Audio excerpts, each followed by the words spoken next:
I believed my life was over the moment my only son threw me out of the house my husband built.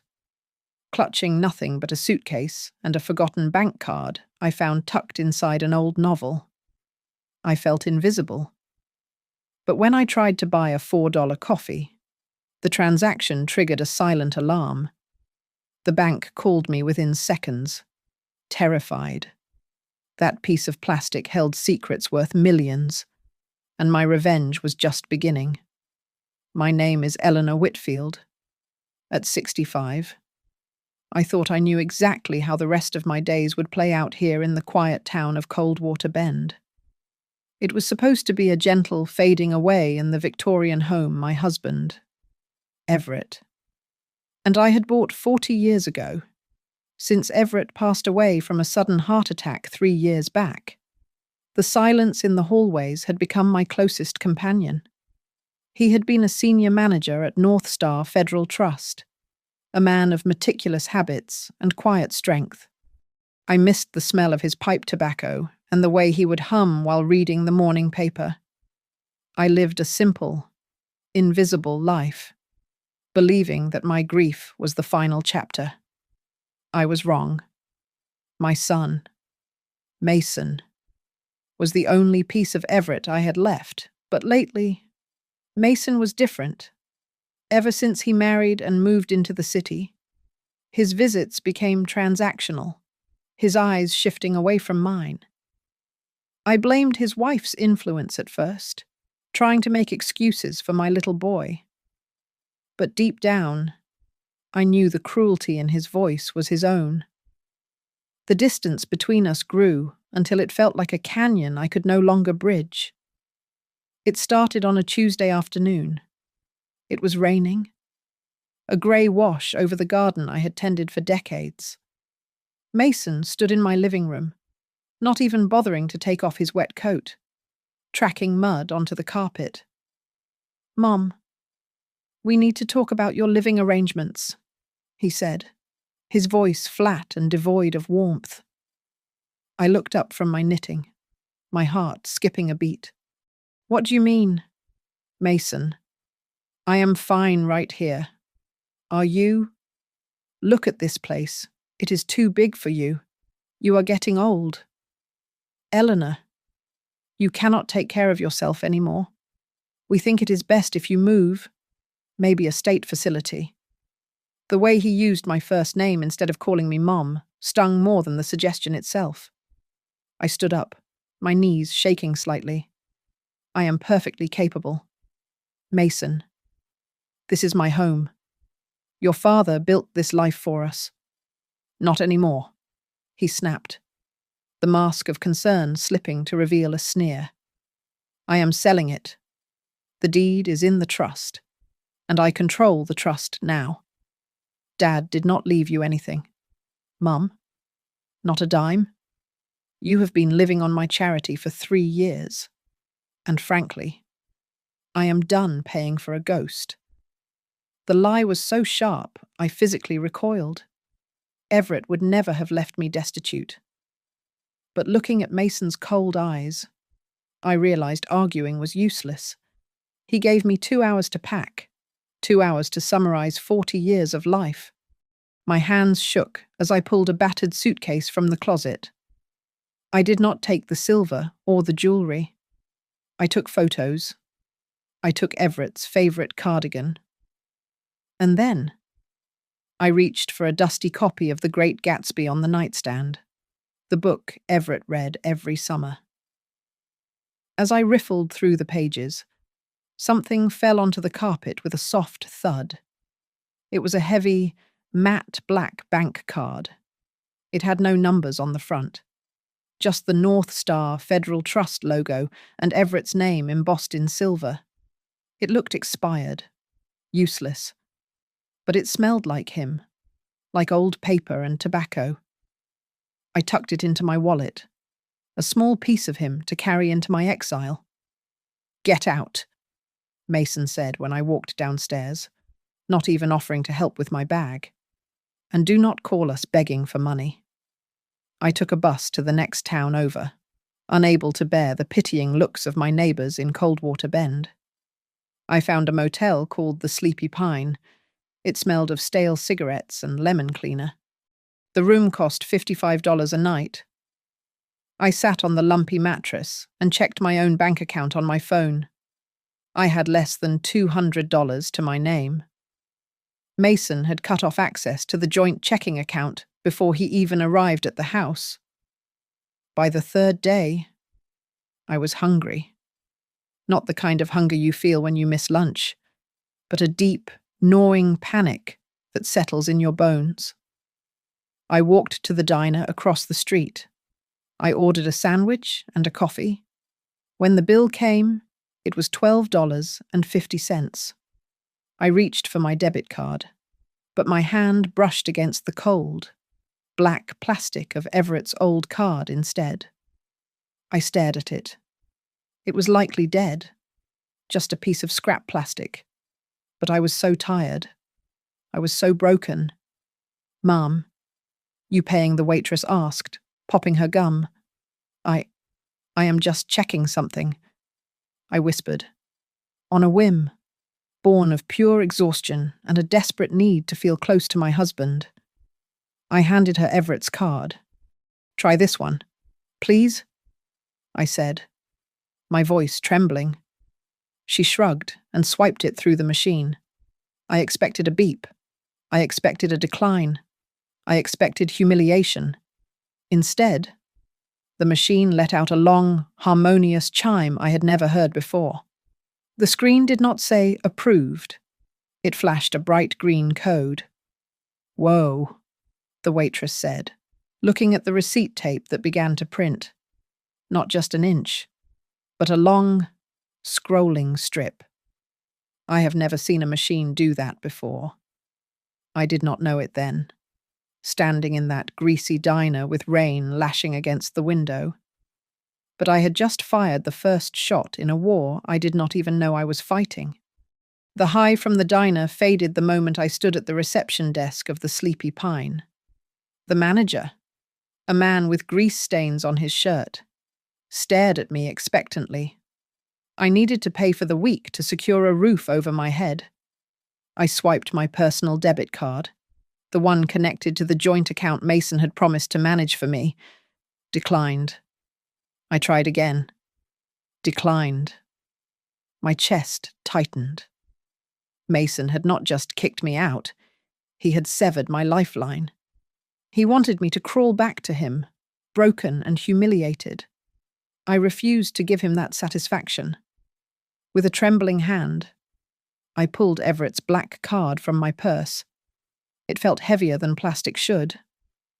"Try this one," I said. The manager swiped it. This time, there was no harmonious chime. The machine froze. The screen turned a stark, flashing red with the words, "Security hold, priority 1. Lady." "What kind of card is this?" the manager asked, backing away slightly. It just locked my whole system. Before I could answer, my cell phone rang. The caller ID displayed North Star Federal Trust. Urgent. My heart hammered against my ribs. I answered, pressing the phone tight to my ear. "Mrs. Whitfield. Is this Eleanor Whitfield?" The voice on the other end was male, breathless, and laced with panic. "Yes. This is Eleanor. I am sorry. I tried to use my husband's card and—" "Stop!" The man interrupted. "Do not speak about the instrument. Listen to me very carefully. My name is Mr. Vance. I am the senior risk officer. Where are you exactly right now? I am at a motel. The Sleepy Pine on Route 9. "Are you alone?" Vance asked. His tone was not that of a customer service representative. It was the tone of a man watching a bomb timer count down. "Is anyone with you?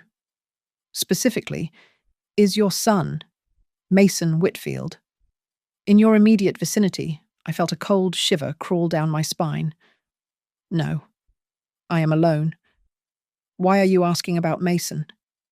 "Do not tell him you have the card." "Eleanor, do not tell him you spoke to us. That is imperative for your safety," Vance said. "That card It is not a standard account. We have received a dormant activation signal that we have not seen in 20 years. I looked down at the black rectangle in my hand. It looked so innocent. Yet the man on the phone sounded terrified. I have sent a secure email to your personal address. Vance continued rapidly. It contains a crimson-level access code. We need you at the main branch in the city. The local branches cannot handle this clearance. I cannot get to the city. I stammered, feeling tears prick my eyes. I do not have a car. I have no money for a taxi. We are sending transport. Do not get into any vehicle unless the driver gives you the code phrase Blue Horizon. Transport, I asked, my voice rising an octave. For a bank account, Mrs. Whitfield. Please. Just stay inside until they arrive. 2 minutes. I hung up, my hands shaking so hard I nearly dropped the phone. I stepped outside the motel office, clutching my suitcase. Exactly 2 minutes later, a large black SUV with tinted windows pulled into the cracked parking lot. It looked out of place among the rusted pickup trucks and sedans. 2 men in dark suits stepped out. They were broad-shouldered, wearing earpieces. They scanned the perimeter of the motel lot with sharp, predatory eyes before focusing on me. They did not look like bankers. They looked like the Secret Service. Mrs. Whitfield, the taller one asked. Blue Horizon. Yes, I whispered. He opened the back door, shielding the top of the frame with his hand to protect my head as I entered. It was a gesture of protection I had only seen in movies involving diplomats. As the heavy door thudded shut and the locks engaged with a mechanical clack, I looked out the tinted window at the sad little motel fading into the distance. I realized then that Mason's cruelty had pushed me into something far more dangerous than poverty. I was not just a widow with an old credit card anymore. I had unlocked a door that was supposed to stay shut forever. And now, I was hurtling down a dark tunnel with no way to turn back. The ride to the North Star Federal Trust headquarters took 40 minutes, and not a single word was spoken by the driver or the guard next to him. When we arrived, they did not drop me at the main entrance, where the revolving doors swallowed up men in grey suits. Instead, the SUV slipped into a subterranean garage, navigating through concrete pillars until we stopped near a private elevator. The heavy doors slid open to reveal a sterile corridor, the air chilled to an uncomfortable degree. I was ushered into a conference room that felt more like an interrogation cell than a place of business. The walls were glass, but frosted so heavily that the outside world was nothing but a blur of shadows. 2 security officers stood by the door, their hands clasped behind their backs, while Mr. Vance, the man from the phone, paced at the head of a long mahogany table. He looked younger than he sounded, perhaps in his late 30s, but his face was pale and slick with perspiration. Mrs. Whitfield, Vance said, gesturing for me to sit. He did not offer coffee or water. He looked at the black card sitting in the center of the table as if it were radioactive. We need to verify your identity physically before we proceed. Please place your hand on the scanner. I did as I was told. A beam of blue light swept over my palm. A moment later, a screen embedded in the table flashed green. It is confirmed. Vance exhaled, sounding relieved. Mrs. Whitfield, I will be direct. This card is not a standard debit instrument. It is what we call a legacy clearance key. Your husband, Everett Whitfield. His file has been officially closed for 3 years. But this account, it never closed. I do not understand, I said, my voice barely a whisper. Everett was a branch manager. He handled small business loans. Why would he have a clearance key? Vance exchanged a nervous glance with one of the guards. Everett was a manager? Yes, but according to these logs, he was also the custodian of a strategic reserve account tied to the National Security Financial Program. We thought these accounts were empty. We were wrong. He tapped the table, and numbers materialized on the surface. My breath caught in my throat. $14,250,000. Vance read aloud. The room spun. I gripped the edge of the table to keep from falling out of my chair. That is impossible. Everett clipped coupons for cereal. We drove a sedan for 12 years because he said we could not afford a new one. You have made a mistake. There is no mistake. Mrs. Whitfield, Vance said softly. The funds are real, and they have been sitting here, accruing interest, untouchable by anyone without that physical card and your biometric signature. But there is something else you need to see. He swiped the screen, changing the view to a list of dates and times in red text.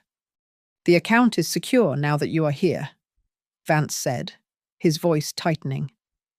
However, our system shows repeated attempts to bypass the digital firewall. Someone has been trying to brute force the password remotely. I leaned in, squinting at the dates. The first red entry was dated exactly 4 weeks ago. That was the week Mason asked about my finances. I murmured, a cold dread pooling in my stomach. I beg your pardon? Vance asked. My son? I said, the realization hitting me like a physical blow. He kept asking if his father left any other papers. He tore apart the study looking for something. I looked at the screen again. The most recent attempt was yesterday morning, just hours before Mason kicked me out of the house. The timeline was perfect.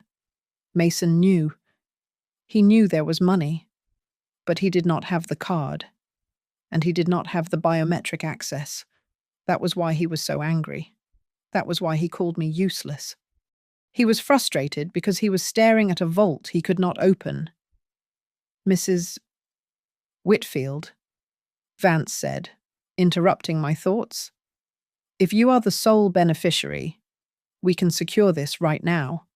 We can lock out all external terminals. It would mean that whoever is trying to get in, well, their screen will go black. They will know they have been cut off. I thought about Mason standing in the rain, sneering at me.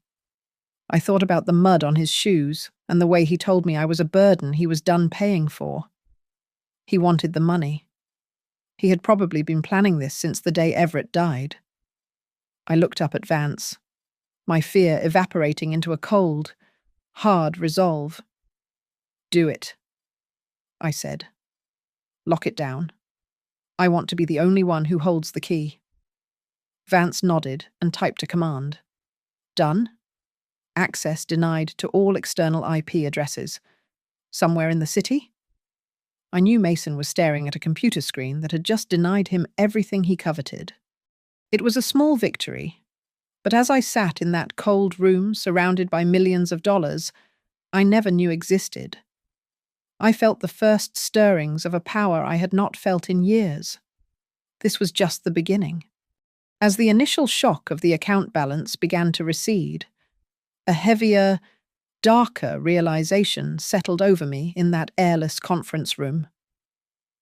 My mind drifted back through the years, replaying scenes from my marriage that I had previously painted with the warm, forgiving brush of nostalgia. Now, under the harsh fluorescent lights of the bank, those memories took on a sinister edge. I remembered the late nights Everett spent in his home office, the sound of the paper shredder running for hours at a time. I remembered the nights he would come to bed at 2 a.m, smelling not of another woman, but of nervous sweat and stale coffee. when I would ask him what kept him up. He would always give me the same tired smile and say he was just handling sensitive client files or cleaning up the archives. I never asked. I whispered to the empty air, my voice trembling. I never asked him what he was shredding. I made him tea and went back to sleep. I felt a wave of nausea. I had been so willfully blind, so content to play the role of the trusting wife while my husband built a fortress of secrets right under my nose. And now, looking at the red log entries on the screen, I realized my son was trying to loot that fortress. The pain of Mason kicking me out was sharp, but this was different. This was a dull, rotting ache. He had not just abandoned me. He had been actively trying to steal from his dead father while I was grieving in the next room. Mr. Vance slid a thick stack of documents toward me. Mrs. Whitfield. To finalize the security protocols and transfer full administrative rights to your biometric signature. I need you to sign these. It will officially close the loophole your husband left open. I picked up the pen, the metal cold against my skin. I looked at the signature line, but then I stopped. If I signed this, the bank would take control of the investigation. They would bury whatever Everett had done to protect their reputation. And I would just be a rich widow with no answers. Mrs. Whitfield Vance pressed, a bead of sweat rolling down his temple. I cannot sign this today, I said, setting the pen down. Vance looked alarmed. But the security risk. If you leave without securing the account, you said you locked external access, I said, my voice gaining a surprising steadiness. That is enough for now. I need to think about what this means. I will come back tomorrow. I walked out before he could argue, ignoring the confused looks of the security guards. The ride back to the Sleepy Pine was a blur of grey highway and rain. When I finally sat down on the edge of the motel bed, the silence of the room felt heavy. I pulled my phone from my purse. My thumb hovered over the blocked contacts list. I knew I shouldn't look. I knew it would only hurt. But the suspicion was a living thing inside me now, demanding to be fed. I opened the folder of blocked messages. There were 12 messages from Mason, all sent within the last hour. The timestamps aligned perfectly with the moment I had asked Vance to lock the account. You have no idea what you are doing. Eleanor. Answer the phone. Damn it. Did you go to the bank? Tell me you did not go to the bank. And then, the last one, sent just 10 minutes ago. You are ruining everything. If you freeze that money, you are digging your own grave.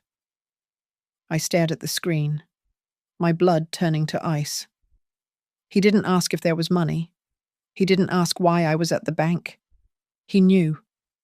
He knew about the account. He knew about the clearance. And he knew exactly what locking it meant. Mason wasn't just a greedy son trying to sell a house for quick cash. He was desperate. He has been planning this. I whispered to the empty room, clutching the phone until my knuckles turned white.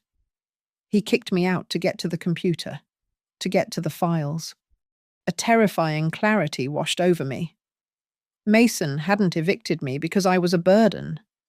He evicted me because I was an obstacle. He needed physical access to the house, to Everett's old workspace, to find the key I had unknowingly carried out in a used paperback book. I was no longer just a mother he had discarded. I was the enemy who had just slammed the vault door on his fingers. And looking at the violence in his texts, I knew he would not stop banging on the door just because I ignored him.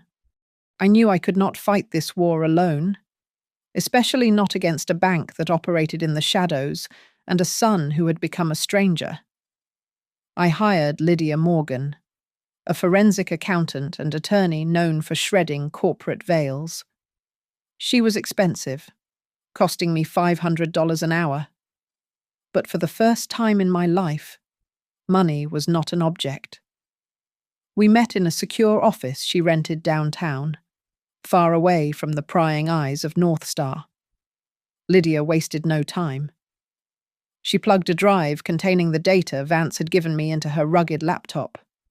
Her eyes scanned the lines of code with terrifying speed. "Eleanor, look at this," Lydia said, pointing to a string of jagged lines on the screen. "These are biometric authentication logs. You see these spikes? Someone tried to bypass the fingerprint scanner on the account. But look at the dates." I squinted at the screen. That was 2 days before Everett died. "Exactly," Lydia said, her voice grim. "Someone was trying to force a handshake with the system while your husband was still alive. It failed because they did not have the physical card to complete the circuit. But they were trying." A cold knot formed in my stomach. Mason had visited us that weekend. He had claimed he wanted to fix the garage door for his father.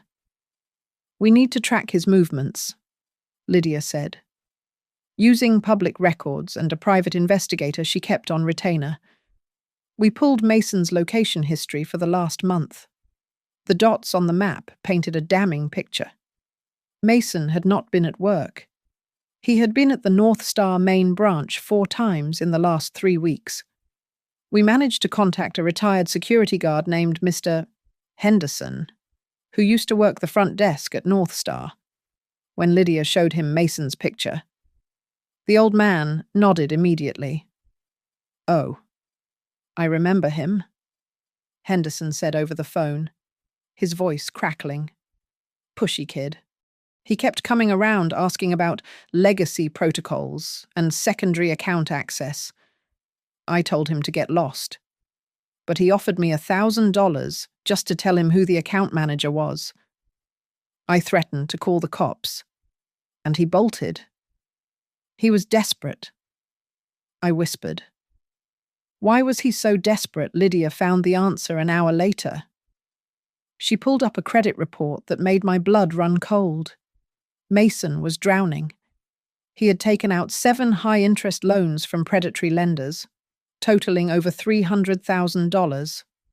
And at the bottom of the loan documents, in a shaky hand that looked like a poor imitation of my own, was my name listed as the guarantor.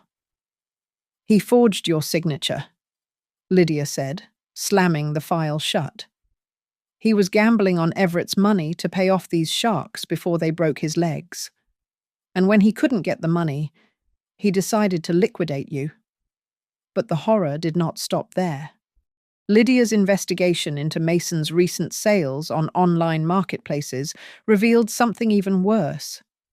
He had been selling off vintage office memorabilia from our attic. I recognized the items in the photos: Everett's old briefcases, his awards, and boxes of papers. "Eleanor, these aren't just papers," Lydia said, zooming in on a photo of a document Mason had listed for $5,000. "This has a Department of Treasury clearance stamp. He is selling classified federal financial documents to collectors. That is a federal crime. He is not just a thief, he is committing treason." Lydia's contact, a man who monitored the dark web for illegal document sales, sent us a file. It was a snippet of an audio recording Mason had sent to a potential buyer to prove he had access to more files. Lydia hesitated before playing it. "You need to brace yourself." "Eleanor?" She clicked play. The room filled with the sound of my son's voice, but it was stripped of any humanity I remembered. "Do not worry about the old woman." Mason's voice sneered through the speakers. "She is clueless. And frankly, she won't be living long enough to stop me. Once she is out of the house, the rest of the archive is mine." I sat there, frozen, as the clip ended. The silence in the room was deafening. I had thought this was a family dispute. I had thought he was just greedy and cruel. But hearing those words, spoken with such casual malice, shattered the last remnant of the motherly love I held for him. He is not planning to wait for you to die of old age. Eleanor, Lydia said softly, reaching across the desk to touch my hand. This is a threat. I looked up at her, and my eyes were dry. I had no tears left. This isn't a family matter anymore. Is it? No, Lydia replied. This is a felony investigation, and you are the primary witness. The deeper Lydia and I dug into the recovered files that Mason had sold, the more the air in the room seemed to thicken with dread. These were not merely boring bank ledgers or tax returns.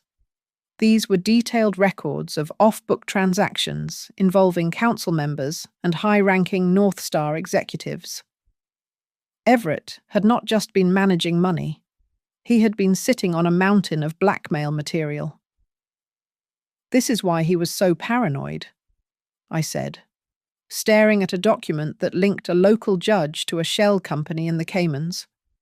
He wasn't protecting the bank. He was protecting us from the people who ran it. A terrifying thought took root in my mind. If Everett possessed information dangerous enough to destroy powerful careers, was his death truly natural? I asked Lydia to pull the medical records from the night he died. I watched her face turn pale as she cross-referenced the digital logs.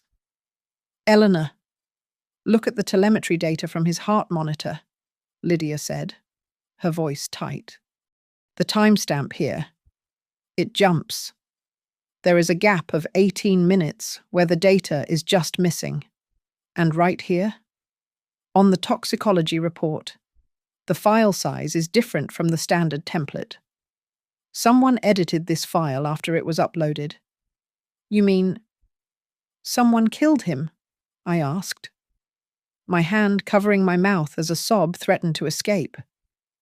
I mean that someone ensured no one looked too closely at why his heart stopped. Lydia replied grimly. And Mason is not smart enough to hack a hospital server. He had help.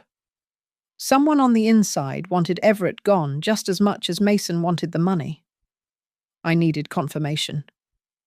I drove to the outskirts of town to see Greta McConnell, Everett's former assistant. She lived in a small, weathered bungalow surrounded by overgrown rose bushes. When I knocked, she opened the door, and the colour drained from her face. Eleanor, she breathed. I have been waiting for this day. We sat in her dim living room. The air smelled of dust and old lavender. Greta, tell me about the account. The legacy clearance, I said. Greta's hands shook as she set down her teacup. It was a black fund.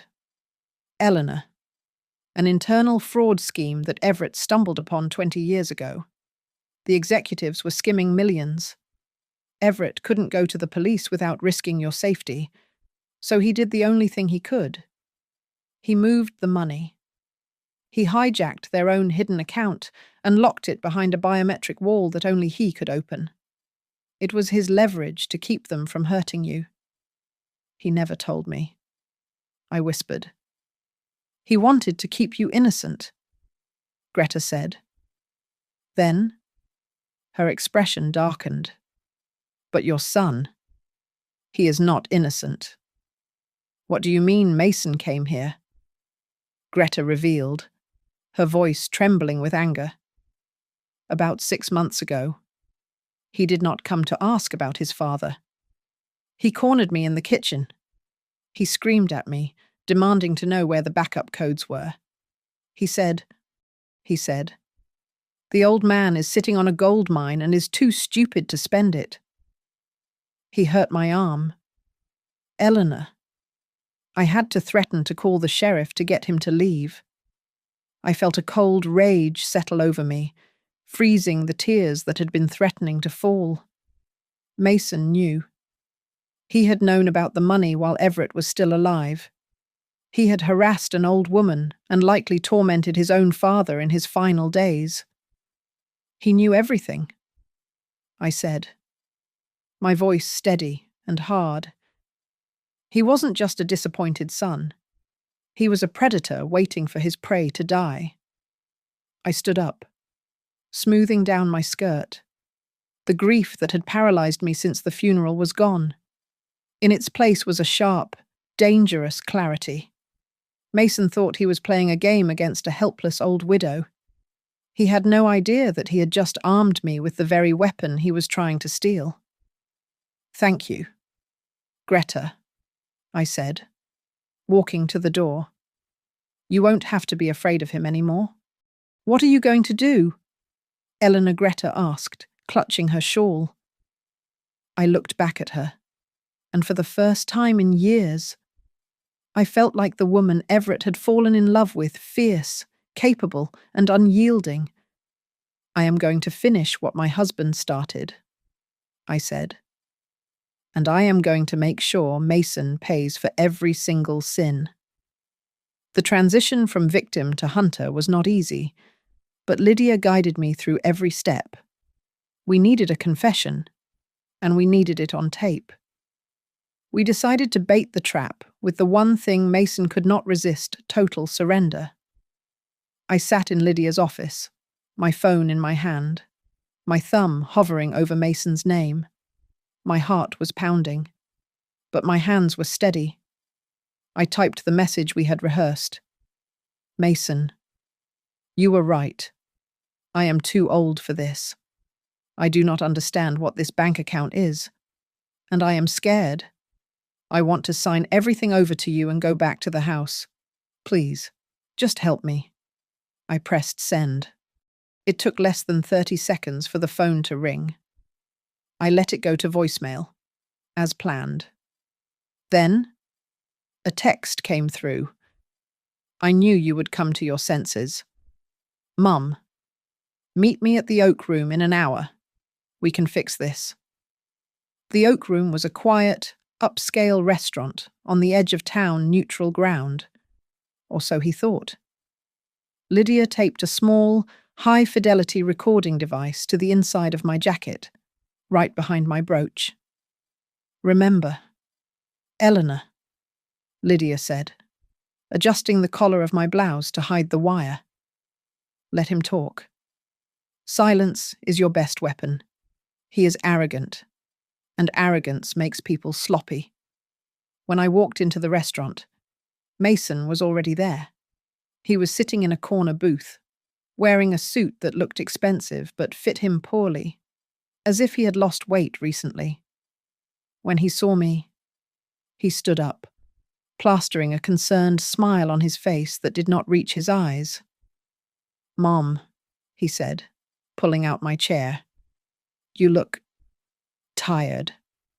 I told you that motel was no place for you. I am tired." "Mason," I said, sitting down heavily. I kept my voice low and trembling. "I just want to go home. I found this card, and the bank people. They scared me." "Shh. It is okay," Mason said, leaning in, his eyes darting around the room. "You do not have to worry about the bank. I can handle them. That is what I do.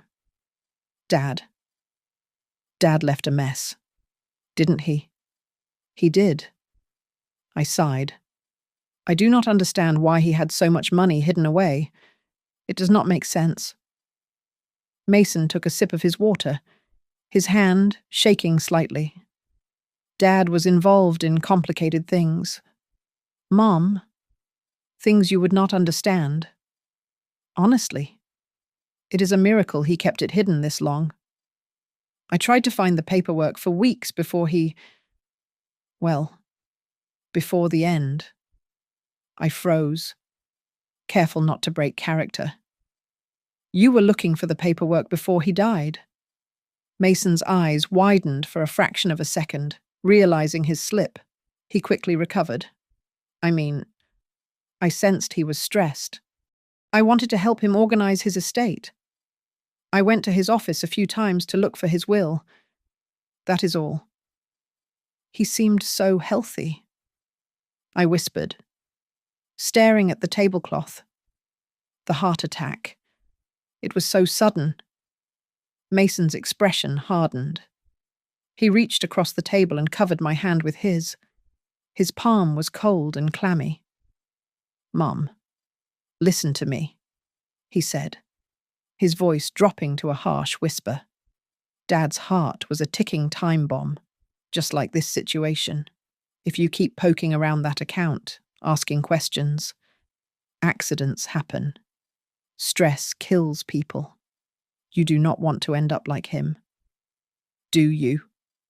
The threat was veiled, but it hit me with the force of a physical slap. He was using his father's murder to threaten me. I just want to be safe.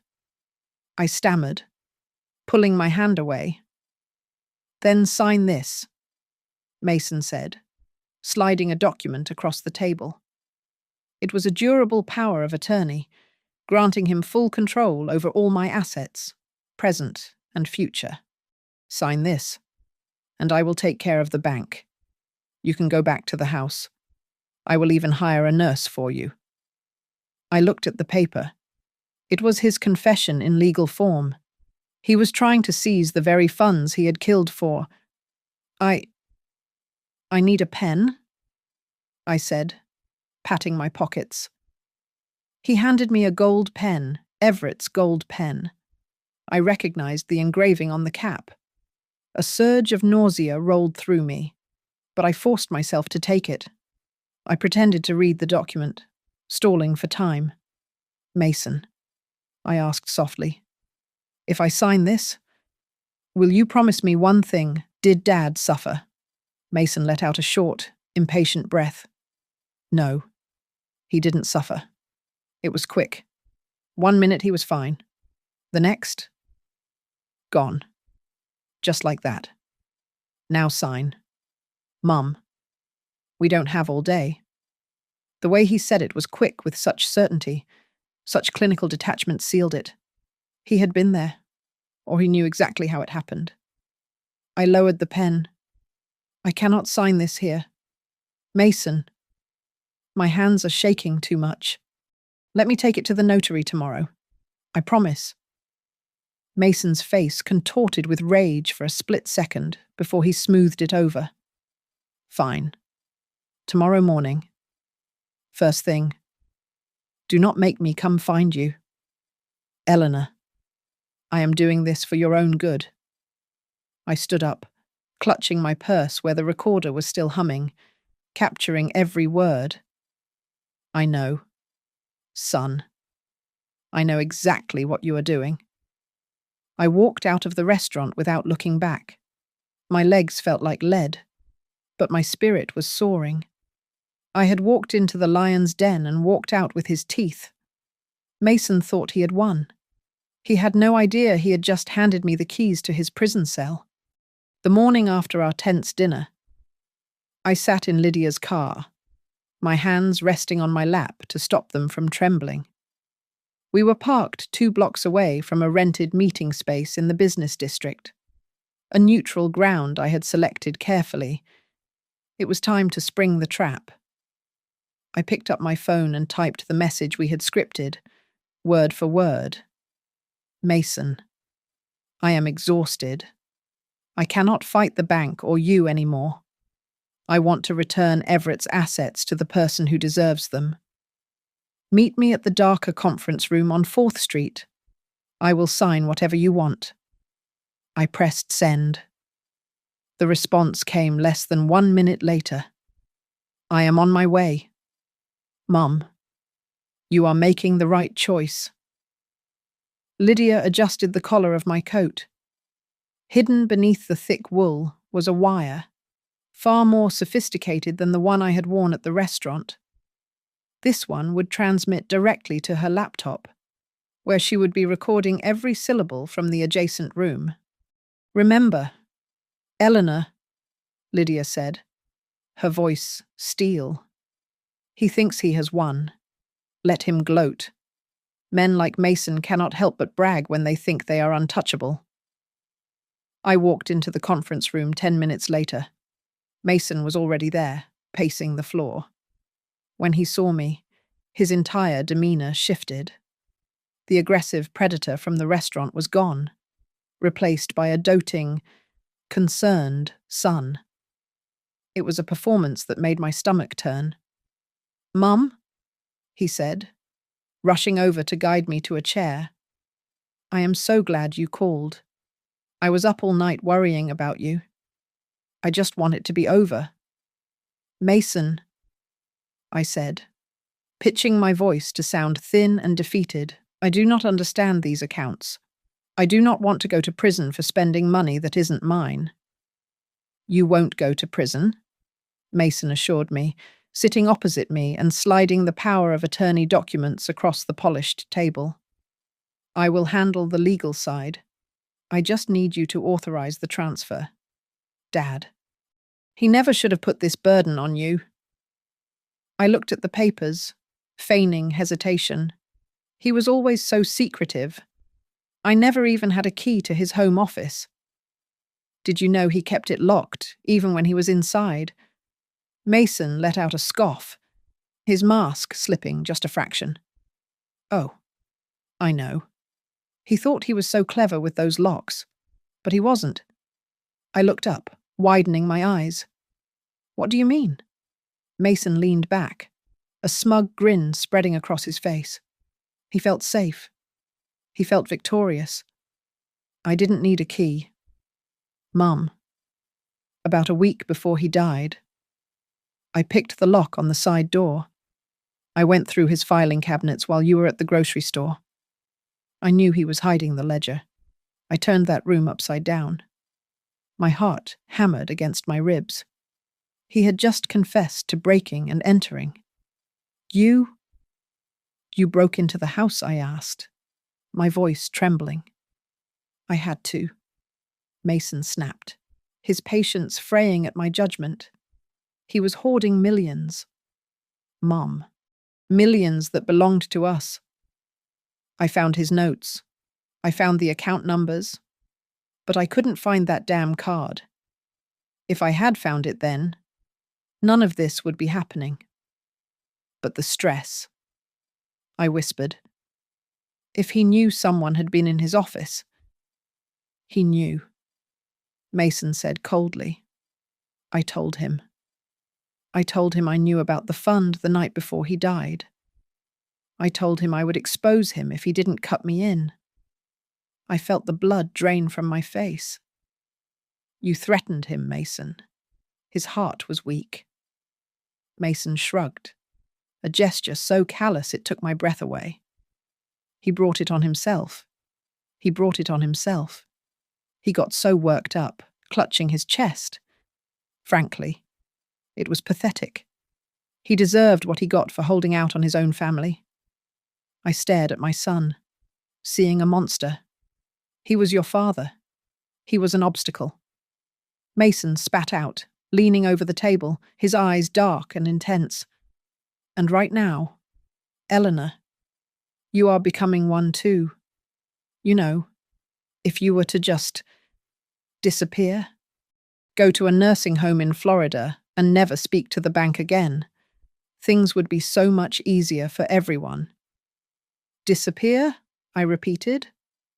"I am just saying," Mason said, tapping the paper. "Life is fragile. Accidents happen to old ladies who live alone. Just sign the paper." "Mum, don't make this harder than it needs to be." It was a death threat, wrapped in thin, plausible deniability, but clear enough for any jury to understand. He had admitted to the break-in, admitted to blackmailing Everett on his deathbed, and now he was threatening me. I reached out and took the pen. Mason's eyes lit up with greed. I hovered the tip over the signature line, watching him hold his breath. Then I set the pen down. "I think," I said, my voice suddenly strong. shedding the tremor I had faked for the last hour, that I need to read the fine print one more time. Mason's face fell. What you said you would sign. I lied, I said. Standing up, I grabbed my purse. Just like you lied about loving your father. You walk out that door. Eleanor. And you will regret it, Mason shouted, standing up and knocking his chair over. I turned at the door, looking him dead in the eye. I do not think so. Mason. I think the only thing I will regret is that I did not see you for who you were sooner.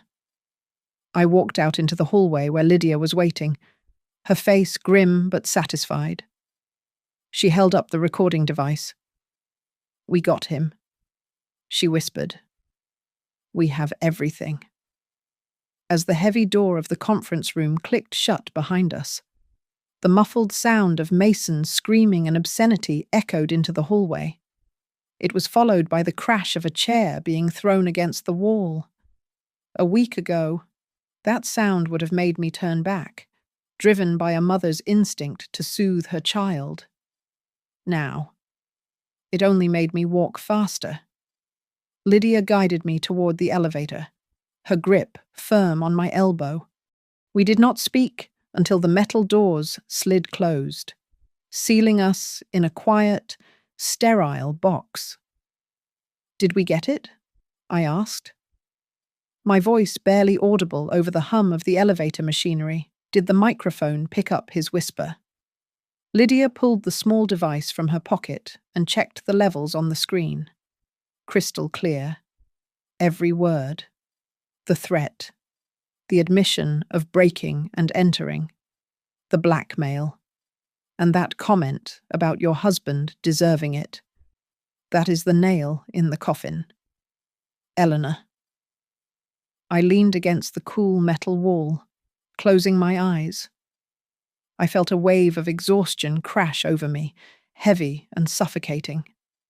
I had just tricked my own son into confessing his crimes, but there was no triumph in my heart, only a deep, aching hollow. He is gone. Lydia, I said, tears finally spilling over. The boy I raised. He does not exist anymore. That man in there is a stranger. He made his choice. Eleanor, Lydia said softly, handing me a tissue. He chose money over his father's life. He chose greed over you. You are not destroying him. You are just stopping him from destroying anyone else. The elevator chimed, opening into the lobby. I straightened my back and wiped my face. Lydia was right. The time for mourning was over. Mason had turned this into a war, and he had underestimated the quiet woman who used to knit in the corner. We walked out into the bright afternoon sunlight. The city moved around us, oblivious to the tragedy that had just played out in a rented room on the 4th floor. I clutched my purse tightly against my chest. Inside was the recording that would end my son's life as a free man. It was a heavy burden, but as I looked at the determined set of Lydia's jaw, I knew I could carry it. Where to now, I asked, putting on my sunglasses to hide my red eyes. Lydia opened the car door for me. Now, we go to the Federal Building. It is time to let the professionals finish what we started. My name is Eleanor Whitfield, but in that cold, sterile interrogation room, I felt like a stranger to myself. The Federal Building was a fortress of concrete and glass, a place where secrets went to die. Lydia sat across from me, flanked by 2 agents who looked as if they were carved from granite. On the metal table between them lay a tablet, its screen black, holding the final horror that would sever the last thread connecting me to the boy I had given birth to. Mrs. Whitfield, Agent Miller said, his voice gentle but firm. We cross-referenced your son's financial records with a known illicit marketplace on the dark web. We found a transaction dated 3 days before your husband passed away. He slid a piece of paper across the table. It was a receipt for a chemical compound with a name I could not pronounce. "What is this?" I asked, my hand trembling as I reached for it. "It is a concentrated potassium solution," Lydia answered, her voice barely above a whisper. "In high doses, it causes immediate cardiac arrest. It leaves the system quickly. It mimics a massive heart attack almost perfectly." The room seemed to tilt on its axis. You mean he poisoned him?" "We pulled the security footage from the hospital the night Everett died." Miller continued. He tapped the tablet, and the screen came to life. It was grainy black and white footage of the hospital corridor. The timestamp read 2 in the morning. The hallway was empty until a figure stepped out of the shadows. Even with the poor quality, I knew the slump of those shoulders. I knew the way he walked. It was Mason. He slipped into Everett's room. 4 minutes later, he slipped out. The nurse's station log shows the code blue alarm went off at 2:10 in the morning. Miller said. I made a sound that was not quite a scream and not quite a sob. It was the sound of a soul breaking. I covered my face with my hands, rocking back and forth in the hard chair. I cooked him dinner. I choked out, the tears hot against my palms. I tucked him in when he was afraid of the dark. And he killed his own father for money. The guilt was a physical weight, crushing my chest. I had been so blind. I had made excuses for his selfishness, his cruelty, his greed. I had enabled a monster because I wanted to believe I still had a son. But looking at that footage, I knew Mason had died a long time ago. The man in the hallway was just a shell filled with rot. Lydia placed a hand on my shoulder. Eleanor, we have enough to arrest him for fraud and likely murder. But we need your formal authorization to unseal the bank records completely. It is the final piece. I wiped my face with the back of my hand. I took a deep breath, inhaling the stale air of the federal building. The weeping woman was gone. In her place stood the widow of a murdered man.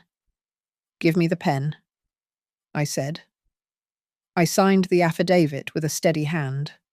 I authorized the release of every email, every transaction, every secret Everett had died protecting. I was signing my son's death warrant, and I did not hesitate. We are moving on him tonight, Miller said, gathering the files. Go back to the motel, lock the door. Do not open it for anyone but us. We will have a patrol car there in 20 minutes. Lydia drove me back to the Sleepy Pine. The sun was setting, casting long, bloody shadows across the parking lot. I went into my room and locked the deadbolt. I pushed the flimsy chair under the doorknob. I sat on the bed, staring at the phone. It was silent. Then, it buzzed. It was a text from Mason. No words. Just a photo. It was a picture of the front of the federal building, taken from a car across the street. He had been watching. He knew. My phone rang instantly. I stared at the screen. Mason calling. I did not answer. The phone stopped ringing. A second later, a new text appeared. I am coming for you. Mom? I looked at the door. The police were 20 minutes away. Mason was likely 2 minutes away. I stood up, looking around the small, cheap room for anything I could use as a weapon. I had started a fire, and now the flames were walking right up to my doorstep. I had to choose. I could hide in the bathroom and pray, or I could stand my ground and face the devil I had raised. I grabbed the heavy ceramic lamp from the bedside table and ripped the cord from the wall. I stood facing the door. Come on, then, I whispered into the silence. Come and finish it. The silence of the motel room did not last long. It was shattered by the screech of tires in the parking lot, followed by the heavy, frantic thud of boots on the concrete walkway. I backed away from the door, clutching my phone with white-knuckled desperation. I pressed the record button just as the first blow struck the wood. The cheap, hollow-core door shuddered in its frame, dust trickling down from the jamb. "Open this door." Mom Mason screamed from the other side. His voice was unrecognizable, a guttural roar of pure, unadulterated rage. "I know you are in there. I know you are talking to them." I forced my voice to remain steady, though my knees were knocking together. "Go away. Mason. The police are on their way." "I do not care about the police," he yelled, and I heard the sound of his shoulder slamming against the wood again. "You are stealing my life." That money is my inheritance. You are just a senile old woman who does not know what she is holding." "Open the door." I stepped closer, speaking clearly for the recording. "You mean the money Everett hid, the money you killed him for?" There was a sudden, chilling silence on the other side of the door. Then Mason laughed. It was a wet, broken sound. He deserved it. Mason hissed through the crack in the doorframe. He was sitting on a fortune while I was drowning in debt. He looked at me with that disappointed face, like I was a failure. He deserved to die for hiding that money from the family. He deserved every second of it. My heart stopped. He had said it. He had justified the murder out loud. "You killed your father for cash," I whispered, tears streaming down my face. "And I will not let you stand in my way, either." Mason growled, his voice dropping to a terrifying low pitch. "You think you can stop me? You are weak. Eleanor, you are old and useless. I am going to kick this door down, and I am going to take what is mine. No one will miss you." The door frame splintered with a loud crack as he threw his full weight against it. I braced myself, raising the heavy lamp, prepared to fight my own son to the death. But before the wood gave way, the world outside exploded in light. Red and blue strobes flooded through the thin curtains, painting the room in a chaotic, flickering wash of color. Sirens wailed, so loud they vibrated in my chest. "Federal agents, drop to your knees," a voice boomed over a loudspeaker. I heard Mason gasp. No. No, I rushed to the window and peered through the slat in the blinds.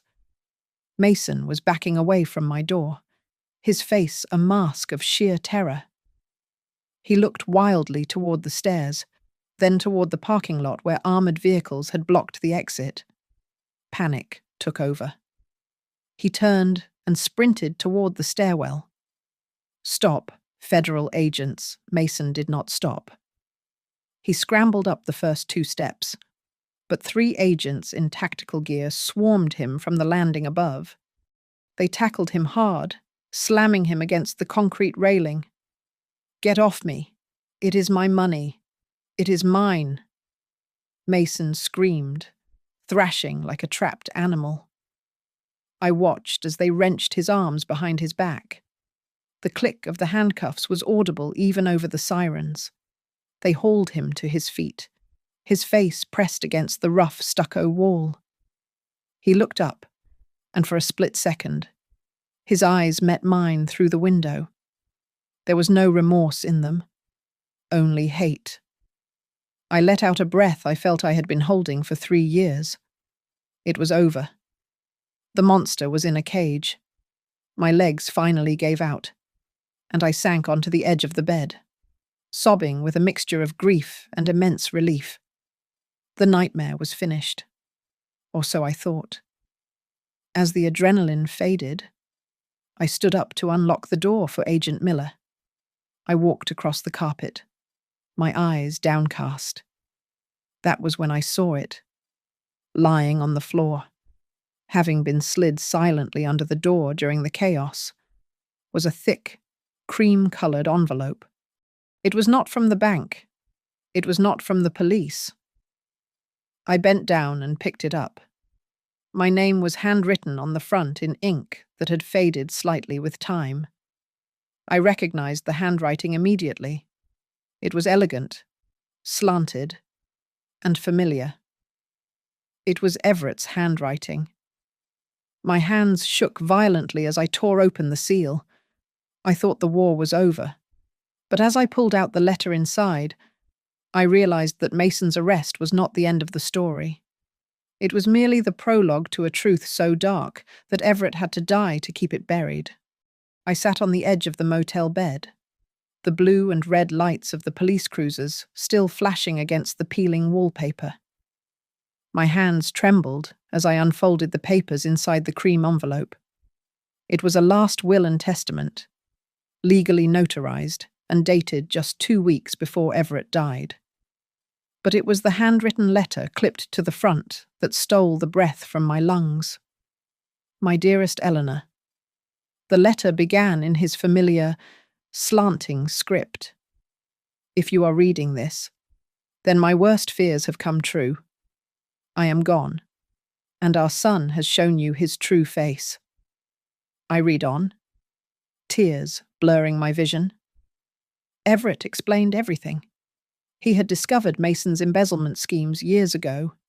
He knew Mason was dangerous. In the letter, Everett confessed that he had not gone to the police because Mason had threatened to kill me if he spoke a word.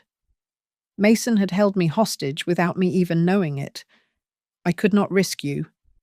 The letter read. So I built a vault. I moved every cent of our assets into the legacy account. It was never a black fund for the bank. It was a shelter for you. Then came the clause that made my heart stop. The will stated that the entire estate, $14 million, would remain frozen in perpetuity unless the beneficiary, me, successfully identified and exposed the traitor within the family to federal authorities. I gasped. Everett had gamified his own death.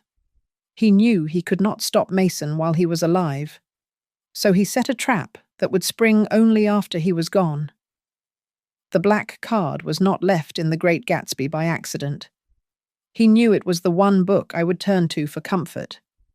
He knew that if Mason pushed me out, I would find the card, and he knew that the moment I used it, the bank's security protocols designed by him would flag the account not just for fraud, but for a federal investigation. I was the bait. I whispered to the empty room. He used me as the bait to catch Mason. The final paragraph of the letter chilled me to the bone. Everett wrote that he strongly suspected Mason had been involved in the sudden death of a junior auditor named Robert Klein 5 years ago, a man who had come too close to uncovering Mason's debts. My son was not just a patricide. He was a serial killer who had been hiding in plain sight.